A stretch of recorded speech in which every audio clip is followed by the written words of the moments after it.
if a tech YouTube creator tells you that they're not part of a marketing plan for whatever product it is that they're covering from whatever company, they are either being willfully ignorant to the fact that they are, or they just don't want to admit it.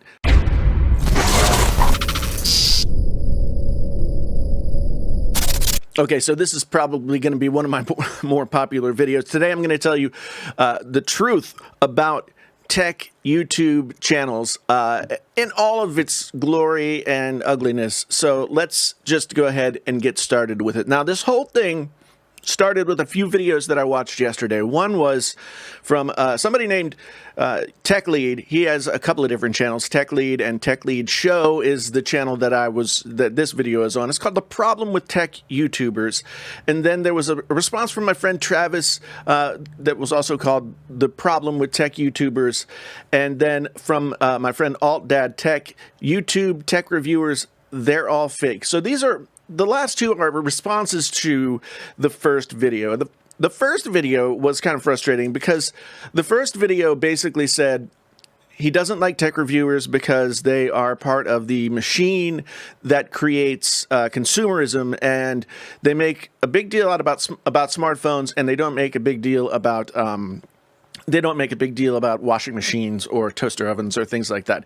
He doesn't really understand the difference between washing machines, toaster ovens, and smartphones, although the difference is sort of getting smaller. The difference between washing machines, toaster ovens, and smartphones is that washing machines, toaster ovens, refrigerators, whatever it is that you want to talk about, those are all what we call commodities. There's no real difference between any of them, and so therefore you get one that has the features that you want, but it's not like, you're not going to shout from the rooftops about your washing machine. Okay, it's a commodity. It's not a new and exciting thing. Smartphones, for at least the past 10 years, have been new and exciting, and there have been new features, etc., etc. And so for a while, we have had a lot of things going on in the smartphone world that people have gotten excited about and consumers wanted to know about. And so a lot of tech YouTube channels have cropped up and talked about what is offered in this smartphone or that smartphone. And it's become sort of a cottage industry. There are some people who make, quite frankly, millions of dollars talking about smartphones and other technology. And that wasn't the way it was when YouTube started. When YouTube started, Marques Brownlee is a great example because he was like 12 years old in his family's dining room talking about a computer laptop that he got for school, which I think I had the same laptop, honestly. But he got it for school, and he just wanted to talk about his laptop. Now, he has turned his business into a multi-million-dollar business with a bunch of people that work for him, and he has his own studio, and he's doing incredibly well for himself. That is a great thing for him, but it is not what YouTube started out as. And you could say that about Marques, you could say that about Lou from Unbox Therapy, Austin Evans, any number of people who have millions of subscribers. They took something from their bedroom and built it into something that is a business. Okay, and we're going to talk about business versus bedroom here in a little bit. But I just want to say about this first video that he really just sort of rambled on, made no actual points that were valid in the sense that he didn't understand what he was arguing about. He was saying that tech YouTubers are responsible for people caring about smartphones, and they just make all this hype and create all this consumerism because they are paid to talk about the smartphones. Well, and then my friend Travis, his response was more along the lines of, well, yes, of course we make videos about these products, but it's not because we want people to buy the products, it's because we want the clicks that come with the interest that people have in those products. And if you are a YouTube channel, you live on clicks. Clicks get you ad revenue, clicks get you subscribers, clicks get you views, clicks get you all the stuff that you want in order to grow your channel. And that is a good point. But it also brings up one of the very, very specific, very deep down issues with the tech YouTube community, and I'm sure like the beauty community and a lot of other communities that talk about products on YouTube specifically. If you want to have a successful channel, the thought process is, I have to talk about what is popular now. And so the trend on tech YouTube right now has been that a lot of other companies, LG has fallen by the wayside, and there's not a whole lot interesting going on in tech, but Apple always brings views. So a lot of people are talking about Apple a lot more, and it's helping people build really big channels. They have recognized the pattern, and they are capitalizing on it. There's nothing wrong with that. And I'm not accusing these people of chasing views. I mean, many of them I know personally, and they are interested in Apple products. So it's a nice marriage of things. Apple's not giving them products. Nobody's doing anything for them other than, they get the products, they talk about them. Okay? So while Travis's point is a valid one, we all want views, we all want clicks, we all want more ad revenue, and we want to grow our channel authority through those things. That is a fundamental flaw of YouTube and how it works. YouTube wants to put ads in front of the stuff that gets the most clicks. So the job of the creator is to chase the clicks. But if you chase the clicks, then you are no longer being actually true to your own compass. You're talking about the thing that people want to talk about. And once that starts happening, you are no longer in the bedroom. You're moving toward the business. There's a sort of transition period. Now, I can say from my experience, I released my first video about tech in February of 2014. So I have now been doing tech videos, reviews, that kind of thing for more than 7 years.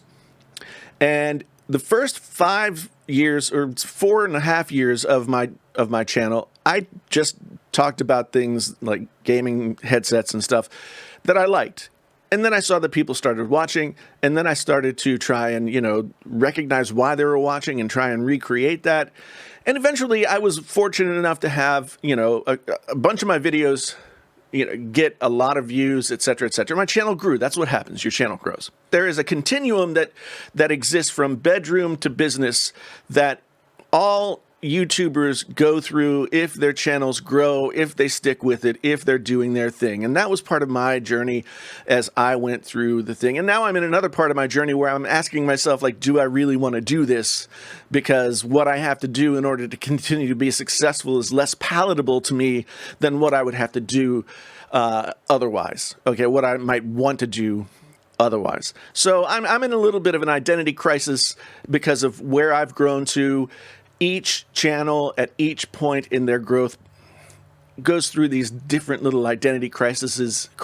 You make choices, okay?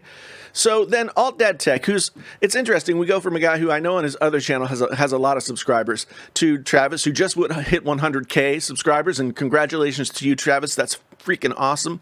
To Alt Dad Tech, who has just started his channel, and he's close to 2,000 subscribers, if not over 2,000. So we get a wide breadth of viewpoints here on what it means to be a tech channel. Now, Alt Dad Tech, his argument, or his, I guess, contribution to this discussion was that if you're reviewing tech, yes, you want clicks, yes, you want different things like that, you want to build your channel, but you also want exclusivity in terms of being able to access the products early, to have, again, more channel authority. And in this way, I think we start to recognize that there's a potential for bias. If you build relationships with companies that then ends up with you knowing the people that work there and becoming friends with them, which isn't a bad thing, but it is not without its challenges. And then you get the products early, that creates a potential for bias. You are being shown preferential treatment, and so somewhere in the back of your mind, preferential treatment is being reciprocated, most likely. It's a very rare person that does not reciprocate preferential treatment when preferential treatment has been placed in their court, right? So In this way, a lot of creators on YouTube, they start to walk the middle line. They're not going to be too negative. They don't want to be too positive because they don't want to be seen as sellouts or whatever. So they walk the middle, balancing their relationships with the companies and their relationships with their viewers, and finding a way to walk the middle line, right? And there are some. Actually, I'm going to name some names. Some people are really, really good at being critical, but still maintaining good relationships with the companies.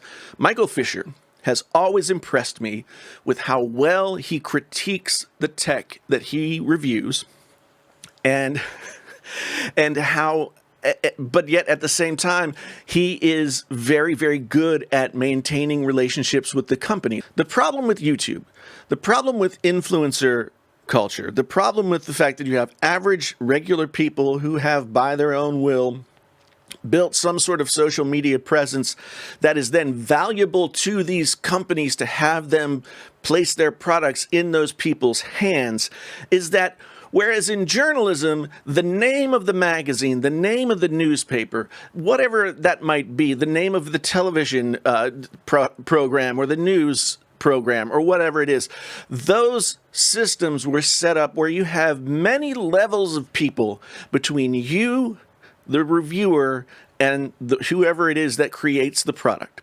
And so you have the ability to be open, be honest, and then the editors and other folks like that are the one who deal with the relationships. And that's not to say that magazines and television shows and other whatevers aren't out there creating somewhat compromised content because they want to keep these relationships, because these people are advertisers, right? But advertising is what really drives this whole thing. YouTube makes money by advertising. These companies make money by getting their products into the hands of the consumers. It used to be they had to pay for TV time through ads, or they had to pay for ads in print media or something like that. But a YouTube creator, because of this bedroom to business model, a YouTube creator is a sellout if they take money to review a product, because that is, they're being bought off, right? They're being bought off. So a YouTuber in good conscience thinks of other ways to make money, whether or not it's a free product that then gets them views, that then gets them money. I mean, it's in-kind payment. You get the product and then you make the money off of people watching your content. It is a business. YouTube's selling ads. The content creators are selling themselves. They're trying to get views. The businesses want you to watch these content creators, because I tell you what, compared to print advertisement, and especially advertisement on television or product placement in films, advertising with YouTube creators is way, way, way, way cheaper. Okay? They give you the product and you get the millions of views. I mean, look at the millions of views that some of these YouTube tech channels generate.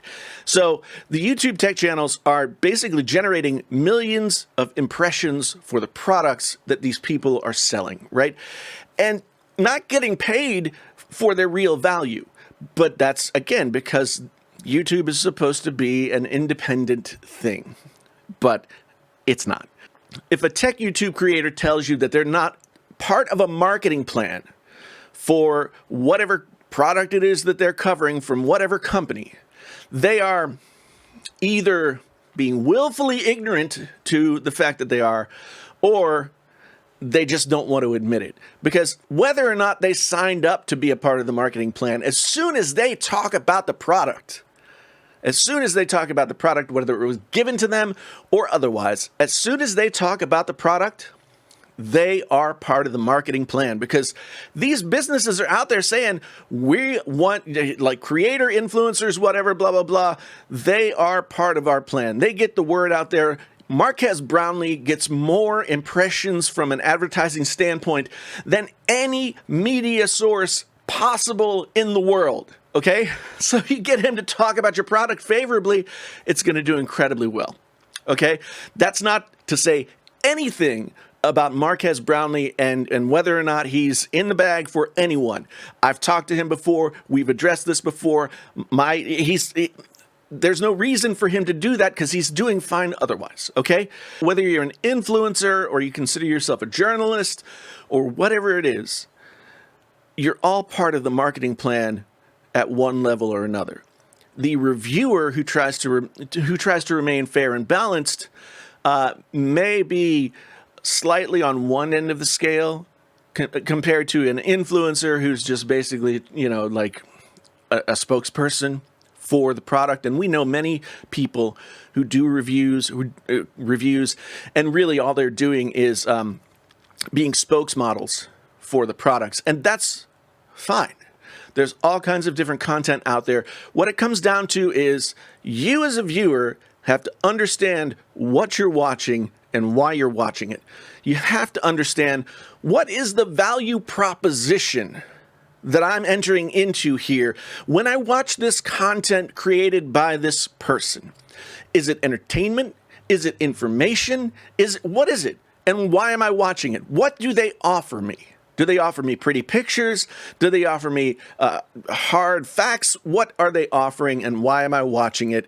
And that's what you as a viewer have to use as your barometer for how you take in the content that a tech reviewer or anybody else creates, okay?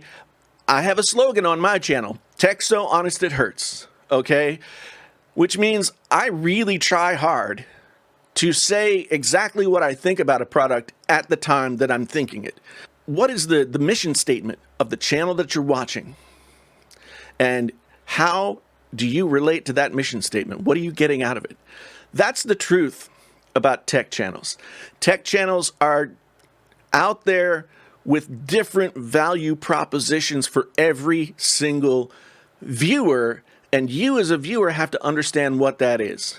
At the end of the day, you as a viewer have to understand that a tech YouTuber, no matter what level they're on, no matter what money they make, are all part of a marketing plan that is geared toward getting you to buy that product. So even if that tech reviewer hasn't signed up to be a part of the marketing plan, just by choosing to talk about the product they are, that's what I have for you today. Once again, my name is Jason, sometimes known as the JTL. This is Painfully Honest Tech. Tech So Honest It Hurts. Until the next time, I am out. Hey there. Now, you might have just finished watching a video where I talked to you about whatever it is that I was talking to you about. And right now, something's going to pop up here on the screen that's going to show you a video that's in some way related to the topic that I just discussed with you. I recommend that you watch that video. This video, that video, subscribe to the channel with the little button with my picture in it. Okay?